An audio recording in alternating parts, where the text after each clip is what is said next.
ਪੰਜਾਬੀ ਕਹਾਣੀ ਸਾਂਝੀ ਪੀੜ। ਉਸ ਰਾਤ ਜਿੰਨੀ ਬੇਸਵਾਦੀ ਪਹਿਲੋਂ ਕਦੀ ਨਹੀਂ ਸੀ ਹੋਈ। ਮੇਰੇ ਵਿਆਹ ਹੋਏ ਨੂੰ 6 ਮਹੀਨੇ ਹੋ ਗਏ ਸਨ ਤੇ ਇਹ ਮਹੀਨੇ ਇੰਜ ਲੱਗ ਗਏ ਸਨ ਜਿਵੇਂ ਕੱਲ੍ਹ ਦੀ ਗੱਲ ਹੋਵੇ।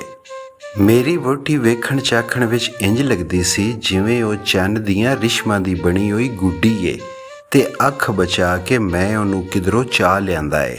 ਫੇਰ ਮਿਲਣ ਵਰਤਣ ਵਿੱਚ ਡਾਢੀ ਸੁਚੱਜੀ ਸੀ। ਖਬਰੇ ਤਾਲੀਮ ਦਾ ਅਸਰ ਸੀ ਜਾਂ ਸਦਾ ਖਿੜੇ ਰਹਿਣ ਵਾਲੇ ਬੁੱਲ੍ਹਾਂ ਦਾ। ਜਿਹੜੀ ਜ਼ਨਾਨੀ ਉਹਦੇ ਨਾਲ ਇੱਕ ਵਾਰੀ ਗੱਲ ਕਰ ਲੈਂਦੀ ਸੀ ਬਸ ਉਹਦਾ ਕਲਮਾ ਪੜ੍ਹਦੀ। ਮੈਂ ਵੀ ਤਾਂ ਉਹਦੇ ਕਲਮੇ ਪੜ੍ਹਦਾ ਸਾਂ। ਸੋਹਣੀ ਤੇ ਸੁਚੱਜੀ ਹੋਣ ਤੋਂ ਵੱਖ ਉਹ ਇੱਕ ਸਕੂਲ ਵਿੱਚ ਪੜ੍ਹਾਉਂਦੀ ਸੀ ਤੇ ਮਹੀਨੇ 2 ਮਹੀਨੇ ਘਰ ਨੂੰ 250 ਰੁਪਇਆ ਲੈ ਆਉਂਦੀ ਸੀ। ਦੂਜੇ ਬੰਨੇ ਮੈਂ ਇੱਕ ਅਮਾਦੜ ਕਲਰਕ, ਖੰਘ ਤਾਪ ਦਾ ਚੂੰਡਿਆ ਹੋਇਆ ਤੇ ਤਨਖਾਹ ਵੀ 150 ਦੇ ਨੇੜੇ। ਸੱਚ ਪੁੱਛੋ ਤਾਂ ਮੈਂ ਆਪਣੀ ਵਹੁਟੀ ਦੇ ਲਾਇਕ ਨਹੀਂ ਸਾਂ। ਪਤਾ ਨਹੀਂ ਰੱਬ ਨੂੰ ਕੀ ਸੁੱਝੀ ਸੀ ਭਈ ਉਸ ਨੇ ਆਪਣੀ ਜਨਾਬੋਂ ਇੱਕ ਸੌਂਚੜੀ ਦੇ ਦਿੱਤੀ ਸੀ। ਮੇਰੇ ਸਾਕਾਂ ਵਿੱਚੋਂ ਇੱਕ ਮਾਸੀ ਪਿਸ਼ਾਵਰ ਰਹਿੰਦੀ ਸੀ। ਬਸ ਉਸ ਨੇ ਇਹ ਰਿਸ਼ਤਾ ਮੇਰੇ ਲਈ ਲੱਭਿਆ ਸੀ। ਮਾਸੀ ਦੇ ਆਖਣ ਦੀ ਦੇਰ ਸੀ, ਮੇਰੇ ਮਾਪਿਆਂ ਨੇ ਮੇਰਾ ਵਿਆਹ ਕਰ ਦਿੱਤਾ ਸੀ। ਇਸ ਵਿਆਹ ਤੇ ਬਿਰਾਦਰੀ ਵਿੱਚ ਬਤੇਰੀ ਖੱਪ ਪਈ ਸੀ। ਬੰਦਿਆਂ ਨਾਲੋਂ ਤੀਵੀਆਂ ਰੱਤਾਂ ਕੋ ਵੱਧ ਔਖੀਆਂ ਪਈਆਂ ਸਨ। ਇੱਕ ਆਂਦੀ ਸੀ 150 ਰੁਪਇਆ ਕਮਾਉਣ ਵਾਲੇ ਨੂੰ 250 ਰੁਪਇਆ ਕਮਾਉਣ ਵਾਲੀ ਲੱਭ ਪੈਣੀ ਕੁਝ ਸਮਝ ਨਹੀਂ ਆਉਂਦੀ। ਦੂਜੀ ਨੂੰ ਇਸ ਰਿਸ਼ਤੇ ਵਿੱਚ ਕਾਲਾ ਕਾਲਾ ਲੱਭਦਾ ਸੀ ਤੇ ਕੋਈ ਹੋਰ ਆਂਦੀ ਲਿਖੇ ਹੋਏ ਨੂੰ ਕੌਣ ਮੋੜ ਸਕਦਾ ਏ। ਮੇਰੇ ਕੰਨਾਂ ਤਾਈਂ ਇਹ ਗੱਲਾਂ ਅਪੜਦੀਆਂ ਸਨ ਪਰ ਮੈਂ ਚੰਗੀ ਮੰਦੀ ਵੱਲੋਂ ਕੰਨ ਵਲੇਟੇ ਹੋਏ ਸਨ। ਪਰ ਮੈਨੂੰ ਸਮਝ ਨਹੀਂ ਆਉਂਦੀ ਉਸ ਰਾਤ ਕਿਵੇਂ ਬਦਮਜ਼ਗੀ ਹੋ ਗਈ ਸੀ। 6 ਮਹੀਨੇ ਤਾਂ ਅਸੀਂ ਇੰਜ ਕੱਢੇ ਸਨ ਜਿਵੇਂ ਕੱਲ੍ਹ ਹੀ ਵਿਆਹ ਹੋਇਆ ਹੋਵੇ। ਇੱਕ ਤਾਂ ਦਫ਼ਤਰ ਦੀਆਂ ਸਿਉਂਖਾਂ ਦੀਆਂ ਫਾਈਲਾਂ ਮੇਰਾ ਚੇਤਾ ਚੱਟ ਲਿਆ ਏ। ਹੁਣ ਘੱਟ ਵੱਧ ਯਾਦ ਪੈਂਦਾ ਏ ਭਈ ਮੈਂ ਉਸ ਦਿਨ ਇੱਕ ਕੁੜੀ ਦਾ ਖਤ ਪੜ੍ਹਿਆ ਸੀ ਜਿਹਦੇ ਨਾਲ ਮੇਰੀ ਕਦੇ ਸਲਾਮ ਹੁੰਦੀ ਤੇ ਹੁਣ ਉਸ ਦੇ ਇਕੱਲੇ ਖਤ ਹੀ ਮੇਰੇ ਕੋਲ ਨਿਸ਼ਾਨੀਆਂ ਰਹਿ ਗਏ ਸਨ। ਇਹ ਖਤ ਉਸ ਨੇ ਆਪਣੇ ਵਿਆਹ ਤੋਂ 2-4 ਦਿਨ ਪਹਿਲਾਂ ਲਿਖਿਆ ਸੀ। ਖਤ ਵਿੱਚ ਕੋਈ ਨਵੀਂ ਗੱਲ ਨਹੀਂ ਸੀ, ਬਸ ਉਹ ਕੋਈ ਸੀ ਜੋ ਅਜਿਹੇ ਮੌਕਿਆਂ ਉੱਤੇ ਕੁੜੀਆਂ ਆਪਣੇ ਸੰਗੀਆਂ ਹਾਣੀਆਂ ਨੂੰ ਲਿਖਦੀਆਂ ਨੇ। ਕੁਝ ਯਾਦਾਂ ਸਨ ਤੇ ਕੁਝ ਅਥਰੂ। ਅੱਗੇ ਜਾ ਕੇ ਲਿਖਿਆ ਸੀ, ਚੰਨ ਜੀ, ਜਿਹੜੀਆਂ ਗੁੱਡੀਆਂ ਦੇ ਪੇਚੇ ਵਰ੍ਹਿਆਂ ਬੱਧੀ ਲੱਗੇ ਆ ਰਹੇ ਸਨ, ਅੱਜ ਉਹਨਾਂ ਵਿੱਚੋਂ ਇੱਕ ਗੁੱਡੀ ਨੂੰ ਵਾਹ ਦਾ ਬੁੱਲਾ ਤੋੜ ਕੇ ਲੈ ਗਿਆ ਏ ਤੇ ਡਾਢਿਆਂ ਲੁੱਟ ਲਈਏ। ਹਾਂ, ਹੁਣ ਮੈਨੂੰ ਚੇਤੇ ਆਇਆ ਏ ਭਈ ਇਹ ਖਤ ਮੈਂ ਉਸ ਦਿਨ ਡੀਗਰ ਵੇਲੇ ਪੜ੍ਹਿਆ ਸੀ ਤੇ ਸਾਡੇ ਇਕੱਠਿਆਂ ਬੀਤੇ ਹੋਏ ਦਿਹਾੜੇ ਅੱਖਾਂ ਵਾਂਗੂ ਲੰਘ ਗਏ ਸਨ। ਇਹ ਨਹੀਂ ਯਾਦ ਵੀ ਮੇਰਾ ਕੋਈ ਅਥਰੂ ਵੀ ਕਿਰਿਆ ਹੋਵੇ, ਪਰ ਮੈਂ ਚੁੱਪ-ਚਾਪ ਤੇ ਗੁੰਮਸੁੰਮ ਜ਼ਰੂਰ ਹੋ ਗਿਆ ਸਾਂ।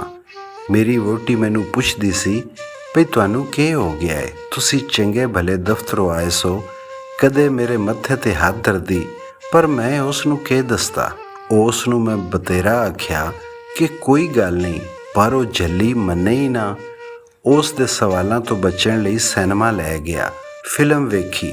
ਘਰ ਆਉਂਦਿਆਂ ਹੀ ਫੇਰ ਉਸਨੇ ਕਹਾਣੀ ਛੋਹ ਦਿੱਤੀ। ਉਹ ਸਵਾਲ ਪਾਇਆ, ਮੈਂ ਲੁਕਾਵਾਂ ਤੇ ਉਹ ਲੁਕਾਣ ਨਾ ਦੇਵੇ, ਮੈਂ ਰੋਵਾਂ ਤੇ ਉਹ ਰੋਣ ਨਾ ਦੇਵੇ। ਮੈਂ ਕਦੇ ਵੀ ਕੋਈ ਗੱਲ ਦੱਸਣ ਤੋਂ ਨਹੀਂ ਝਕਿਆ, ਪਰ ਇਹ ਗੱਲ ਹੀ ਅਜਿਹੀ ਸੀ। ਸੋਚਦਾ ਸਾਂ ਭਈ ਉਹਦੇ ਦਿਲ ਉੱਤੇ ਕੀ ਬੀਤੇਗੀ ਜਦ ਮੈਂ ਦੱਸਿਆ ਕਿ ਇੱਕ ਗੁੱਡੀ ਦੀ ਡੋਰ ਕੱਚੀ ਸੀ ਤੇ ਉਹਨੂੰ ਵਾਹ ਦਾ ਇੱਕ ਬੁੱਲਾ ਤੋੜ ਕੇ ਲੈ ਗਿਆ। ਮੇਰੀ ਕਬਰਾਂ ਵਰਗੀ ਚੁੱਪ ਨੇ ਉਹਨੂੰ ਰੋਣ ਆਕਾ ਕਰ ਦਿੱਤਾ। ਉਹ ਗਲੇਡੂ ਭਰ ਕੇ ਆਖਣ ਲੱਗੀ, ਜੇ ਅਸੀਂ ਦੋਵੇਂ ਜੀ ਇੱਕ ਦੂਜੇ ਤੋਂ ਇੰਝ ਹੀ ਗੱਲਾਂ ਲੁਕਾਉਣ ਲੱਗ ਪਏ ਤਾਂ ਫੇਰ ਹਯਾਤੀ ਦੇ ਡੂੰਘੇ ਖਾਲੇ ਨੂੰ ਕਿਵੇਂ ਟੱਪਾਂਗੇ। ਅਸੀਂ ਦੋਵਾਂ ਨੇ ਇੱਕ ਦੂਜੇ ਦੀਆਂ ਬਾਹਾਂ ਫੜ ਕੇ ਪਾਰ ਲੰਘਣਾ ਹੈ। ਸਾਡਾ ਦੁੱਖ ਸੁੱਖ ਇੱਕ ਏ। ਮੈਂ ਆਪਣੇ ਮਾਪਿਆਂ ਨੂੰ ਕਈ 100 ਪੰਧ ਦੁਰਾਡੇ ਇਸੇ ਪਾਰੋਂ ਛੱਡ ਆਈ ਸਾਂ ਭਈ ਸਾਡੀਆਂ ਪੀੜਾਂ ਸਾਂਝੀਆਂ ਹੋਣਗੀਆਂ।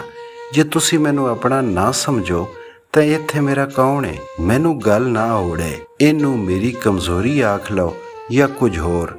ਮੈਂ ਕਿਸੇ ਸਵਾਣੀ ਨੂੰ ਰੋਂਦਿਆਂ ਨਹੀਂ ਵੇਖ ਸਕਦਾ। ਉਹ ਤਾਂ ਫੇਰ ਮੇਰੀ ਵਹੁਟੀ ਸੀ, ਜਿਹੜੀ ਸੋਹਣੀ ਵੀ ਸੀ ਤੇ ਸੁਚੱਜੀ ਵੀ। ਮੈਂ ਉਸ ਨੂੰ ਆਖਿਆ, ਭਲੀਏ ਲੋਕੇ, ਤੂੰ ਤਾਂ ਐਵੇਂ ਗੱਲ ਵਧਾ ਲਈ। ਤੂੰ ਇੰਨਾ ਸਮਝ ਲੈ, ਕੁਝ ਪੀੜਾਂ ਅਜਿਹੀਆਂ ਆਉਂਦੀਆਂ ਨੇ ਜਿਨ੍ਹਾਂ ਵਿੱਚ ਸਾਂਝ ਨਹੀਂ ਰਲਾਈ ਜਾ ਸਕਦੀ ਤੇ ਉਹ ਕੱਲਮ ਕੱਲੇ ਹੀ ਜਰਨੀਆਂ ਪੈਂਦੀਆਂ ਨੇ। ਇਸ ਗੱਲ ਦਾ ਉਹਨੇ ਕੋਈ ਜਵਾਬ ਨਾ ਦਿੱਤਾ। ਖਬਰੇ ਕਿਉਂ ਬਸ ਬਿਟ ਮੇਰੇ ਮੂੰਹ ਵੱਲ ਤੱਕਣ ਲੱਗ ਪਈ ਤੇ ਅੱਖਾਂ ਵਿੱਚੋਂ ਮੋਟੇ ਅਥਰੂ ਗਿਰਨ ਲੱਗ ਪਏ। ਮੈਂ ਚੁੰਨੀ ਲੈ ਕੇ ਉਹਦੇ ਅਥਰੂ ਪੂੰਝ ਦਿੱਤੇ ਤੇ ਆਖਿਆ, ਮੈਂ ਤੈਨੂੰ ਇੱਕ ਬਾਤ ਸੁਣਾਉਂਦਾ ਜਿਹੜੀ ਇੱਕੋ ਵੇਲੇ ਜੱਗ ਬੀਤੀ ਵੀ ਏ ਤੇ ਹੱਡ ਬੀਤੀ ਵੀ, ਕਿਉਂ ਜੋ ਇਹ ਅੱਜ ਤਾਈਂ ਕਈਆਂ ਉੱਤੇ ਵਰਤ ਚੁੱਕੀ ਏ ਅਤੇ ਖਬਰੇ ਕਦ ਤਾਈਂ ਵਰਤਦੀ ਰਹਿਣੀ ਏ। ਉਹਦੇ ਅਥਰੂ ਕਿਰਨ ਤੋਂ ਖਲੋ ਗਏ ਤੇ ਉਹ ਦਮ ਸੋਧ ਕੇ ਬਹਿ ਗਈ। ਢੇਰ ਸਾਰੀ ਰਾਤ ਲੰਘ ਚੁੱਕੀ ਸੀ। ਚੰਨ ਵੀ ਅੱਧ ਉਸਮਾਨ ਪਾਰ ਕਰਕੇ ਸਾਡੇ ਸਿਰਾਂ ਉੱਤੇ ਆ ਖਲੋਤਾ ਸੀ, ਖਬਰੇ ਗੱਲਾਂ ਸੁਣਨ ਲਈ। ਉਸ ਵੇਲੇ ਮੈਨੂੰ ਇੰਝ ਜਾਪਿਆ ਸੀ ਜਿਵੇਂ ਇਹ ਵੀ ਕੋਈ ਚੁਗਲਖੋਰ ਹੋਵੇ। ਜਦ ਬਾਤ ਮੁੱਕ ਜਾਵੇਗੀ ਤਾਂ ਇਹ ਭੱਜਾ ਜਾ ਕੇ ਉਸ ਕੁੜੀ ਦੇ ਕੰਨ ਵਿੱਚ ਆਖੇਗਾ, ਭੋਲੀਏ ਕੁੜੀਏ, ਤੂੰ ਨੀਂਦਰ ਦੇ ਗਲ ਵਿੱਚ ਬਾਂਹ ਪਾ ਕੇ ਸੁੱਤੀ ਹੋਈ ਏ, ਪਰ ਉਹ ਮੁੰਡਾ ਜਾਗਦਾ ਪਿਆ ਏ ਤੇ ਵਿਸਰਨ ਵਿਸਾਰਨ ਵਾਲੇ ਫੱਟਾਂ ਨੂੰ ਮੁੜ ਖਰੋਂਡ ਰਿਹਾ ਏ। ਲੈ ਫਿਰ ਸੁਣ, ਤੂੰ ਤਾਂ ਖਿੜੇ ਹੀ ਪੈ ਗਈ ਐ। ਮੈਂ ਬਾਤ ਸ਼ੁਰੂ ਕੀਤੀ। ਇੱਕ ਸੀ ਮੁੰਡਾ ਤੇ ਇੱਕ ਸੀ ਕੁੜੀ, ਦੋਵੇਂ ਗਵਾਂਢੀ ਸਨ। ਮੁੰਡੇ ਦਾ ਨਾਂ ਤੇ ਤੂੰ ਜਾਣਦੀ ਹੋਵੇਂਗੀ, ਕੁੜੀ ਦਾ ਨਾਂ ਸੀ, ਪਰ ਕੁੜੀ ਦਾ ਨਾਂ ਦੱਸਣ ਦੀ ਕੀ ਲੋੜ ਏ। ਉਹ ਉਹਨਾਂ ਦਿਨਾਂ ਵੀ ਸਕੂਲੇ ਪੜ੍ਹਦੀ ਹੁੰਦੀ ਸੀ ਤੇ ਮੁੰਡਾ ਪੜ੍ਹਾ ਕੇ ਨੌਕਰ ਹੋ ਚੁੱਕਾ ਸੀ। ਇੱਕ ਦਿਨ ਕੁੜੀ ਮੁੰਡੇ ਦੇ ਘਰ ਨੱਸੀ ਆਈ ਤੇ ਉਸ ਦੀ ਮਾਂ ਨੂੰ ਆਖਣ ਲੱਗੀ, ਖਾਲਾ ਜੀ, ਇਹਨਾਂ ਨੂੰ ਆਖੋ ਵੀ ਮੈਨੂੰ ਇੱਕ ਸਵਾਲ ਹੀ ਸਮਝਾ ਦੇਣ। ਉਹਦੀ ਮਾਂ ਨੇ ਜਵਾਬ ਦਿੱਤਾ, ਧੀਏ ਤੂੰ ਸੰਗਦੀ ਕਿਉਂ ਏ, ਆਪੋ ਹੀ ਆਖ ਲੈ, ਮਰਜ਼ੀ ਹੋਵੇਗੀ ਤਾਂ ਸਮਝਾ ਦੇਵੇਗਾ, ਨਹੀਂ ਤਾਂ ਸਾਡਾ ਆਖਿਆ ਕਿਹੜਾ ਉਹਨੇ ਮੰਨ ਲੈਣਾ ਹੈ। ਕੁੜੀ ਕੁਝ ਜਕਦੀ ਕੁਝ ਸੰਗਦੀ ਮੁੰਡੇ ਕੋਲ ਗਈ ਤੇ ਆਖਣ ਲੱਗੀ, ਇੱਕ ਸਵਾਲ ਤਾਂ ਸਮਝਾ ਦਿਓ ਜੀ। ਸੁਖਾਲੇ ਸਵਾਲ ਤਾਂ ਉਸਤਾਨੀਆਂ ਆਪੇ ਸਮਝਾ ਦਿੰਦੀਆਂ ਨੇ ਤੇ ਜਿਹੜੇ ਔਖੇ ਹੁੰਦੇ ਨੇ ਉਹ ਕੁੜੀਆਂ ਨੂੰ ਆਖ ਛੱਡਦੀਆਂ ਨੇ ਘਰੋਂ ਕੱਢ ਲਿਆਉਣ। ਮੁੱਲ ਦੇਣਾ ਪਵੇਗਾ, ਮੁੰਡੇ ਨੇ ਨਿੰਮੀ ਜਿਹੀ ਆਵਾਜ਼ ਵਿੱਚ ਆਖਿਆ। ਕਿ ਮੁੱਲ? ਕੁੜੀ ਦੇ ਸੰਗ ਵਿੱਚ ਆਵਾਜ਼ ਅੜ ਗਈ, ਕੁਝ ਘਬਰਾਈ ਕੁਝ ਕੰਬੀ, ਬਸ ਤਰੇੜੀ ਆਉਣ ਲੱਗੀ ਸੀ। ਬਸ ਨਿੰਮੀ ਜਿਹੀ ਹਾਸੀ ਜਿਹਦੇ ਨਾਲ ਲੋ ਹੋ ਜਾਵੇ। ਮੁੰਡੇ ਨੇ ਮੁੱਲ ਮੁਕਾਇਆ। ਕੁੜੀ ਖਿੜ ਗਈ ਤੇ ਆਖਣ ਲੱਗੀ, ਮੈਂ ਖਾਲਾ ਜੀ ਨੂੰ ਦੱਸ ਦਿਆਂਗੀ, ਮਾਰਾਂ ਆਵਾਜ਼। ਮੈਂ ਤਾਂ ਜੋ ਤੁਹਾਨੂੰ ਦੱਸਣਾ ਸੀ ਦੱਸ ਦਿੱਤਾ ਏ, ਤੁਸੀਂ ਜਿਹਨੂੰ ਮਰਜ਼ੀ 'ਚ ਦੱਸੋ। ਤੇ ਸਵਾਲ ਸਮਝਾ ਦਿੱਤਾ। ਸਮਝਾਉਣ ਵਾਲੀ ਗੱਲ ਵਿੱਚ ਵਰਾ ਲੰਘ ਗਿਆ ਤੇ ਉਸ ਕੁੜੀ ਨੇ 10ਵੀਂ ਪਾਸ ਕਰ ਲਈ। ਇੰਨੇ ਚਿਰ ਵਿੱਚ ਗੱਲ ਸਵਾਲਾਂ ਜਵਾਬਾਂ ਤੋਂ ਵੱਧਦੀ ਚੋਖੇ ਪੈਂਡੇ ਮਾਰ ਗਈ। ਉਹ ਹੁਣ ਘਰਾਂ ਤੋਂ ਬਾਹਰ ਵੀ ਇਕੱਠੀ ਫਿਰਦੇ। ਅਕਸਰ ਉਹ ਸ਼ਹਿਰ ਦੇ ਇੱਕ ਬਾਗ ਵਿੱਚ ਜਾ ਕੇ ਚੁੱਪਚਾਪ ਬਹਿ ਜਾਂਦੇ ਤੇ ਹੱਸਦੇ ਵਸਦੇ ਫੁੱਲਾਂ ਨੂੰ ਗੱਲਾਂ ਕਰਦੇ ਸੁਣਦੇ। ਪੰਛੀਆਂ ਦੀਆਂ ਮਿੱਠੀਆਂ ਤਾਨਾਂ ਉਹਨਾਂ ਦੇ ਦਿਲਾਂ ਦੀਆਂ ਧੜਕਣਾਂ ਤੇ ਨੱਚਦੀਆਂ। ਕਿਤੇ ਉਹ ਕਿਸੇ ਭੋਰ ਨੂੰ ਵੇਖਣ ਲੱਗ ਪੈਂਦੇ ਜਿਹੜਾ ਫੁੱਲ ਨੂੰ ਛੱਡ ਕੇ ਉਸ ਖੁਸ਼ਬੂ ਵੱਲ ਭੱਜਦਾ ਜਿਹਨੂੰ ਵਾਹ ਦਾ ਬੁੱਲਾ ਚੁਰਾ ਕੇ ਲੈ ਗਿਆ ਹੁੰਦਾ। ਪਰ ਵਕਤ ਦਾ ਸ਼ਿਕਾਰੀ ਕੁੱਤਾ ਉਹਨਾਂ ਦੇ ਮਗਰ ਲੱਗਾ ਹੋਇਆ ਸੀ।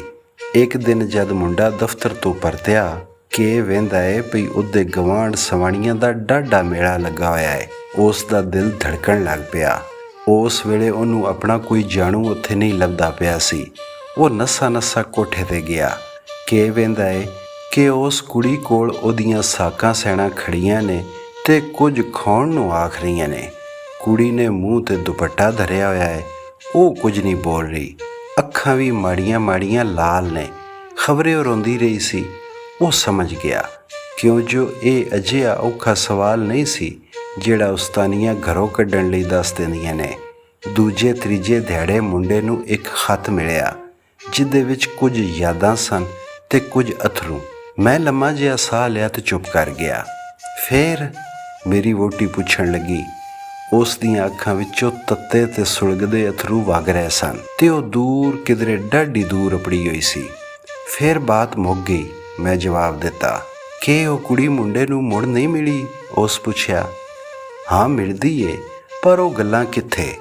ਇੰਝ ਜਾਪਦਾ ਹੈ ਜਿਵੇਂ ਉਹ ਕਦੇ ਕਿਸੇ ਦੀ ਜਾਣੂ ਹੀ ਨਹੀਂ ਸੀ। ਬਸ ਐਵੇਂ ਝੂਠੇ ਮੂੰਹ ਗੱਲ ਨਿਕਲ ਗਈ ਹੋਵੇ, ਜਿਵੇਂ ਬਾਲਾਂ ਤੋਂ ਇੰਝ ਹੋ ਜਾਵੇ ਤਾਂ ਆਖ ਦਿੰਦੇ ਨੇ ਥੂ ਕੌੜੀ। ਤੁਸੀਂ ਇੰਝ ਨਾ ਆਖੋ। ਸਵਾਣੀ ਦੇ ਮੂੰਹੋਂ ਨਿਕਲੀ ਹੋਈ ਗੱਲ ਰੁੱਖ ਉੱਤੇ ਉਕਰੇ ਹੋਏ ਉਸ ਨਕਸ਼ ਵਾਂਗੂ ਹੁੰਦੀ ਏ ਜਿਹੜਾ ਰੁੱਖ ਉੱਤੇ ਸਦਾ ਕਾਇਮ ਰਹਿੰਦਾ ਹੈ। ਜੇ ਤੂੰ ਆਂਦੀ ਹੈ ਤਾਂ ਇੰਝ ਹੀ ਹੋਵੇਗਾ। ਮੈਂ ਆਖਿਆ, ਪਰ ਜਲੀਏ ਤੂੰ ਰੋਂਦੀ ਕਿਉਂ ਏ? ਇਹ ਹੋ ਕੇ ਹਾਵਾਂ ਅਥਰੂ ਕਾਹਦੇ ਲਈ? ਸੌਂ ਜਾ ਹੁਣ ਜਾ ਕੇ। ਮੈਂ ਸਵੇਰੇ ਦਫ਼ਤਰ ਵੀ ਜਾਣਾ ਹੈ।